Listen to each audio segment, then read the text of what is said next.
Sam Pinto ang natunghayan sa shoot ng isang music video. Silipin yan sa chika ni Nelson Canla. Young, sexy, alluring.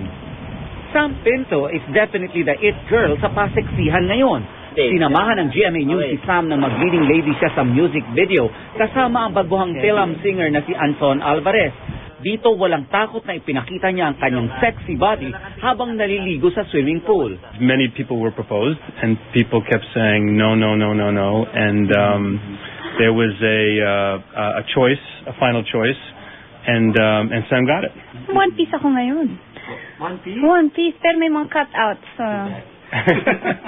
May mga cutouts naman. So, okay. Medyo sexy pa rin naman. Noong weekend, nakipagtagisan si Sam sa iba pang mga sexy FHM cover girls sa Boracay tulad ni Solen Diusa, Aubrey Miles at Katrina Halili.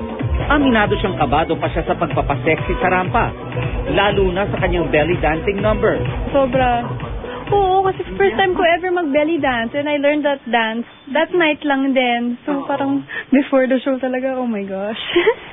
Pero ayon kay Sam, ngayong unti-unti na siyang sumisikat, mas nagiging confident na raw siyang magpakita ng kaseksihan. Nelson Canlas, updated sa Showbiz Happening.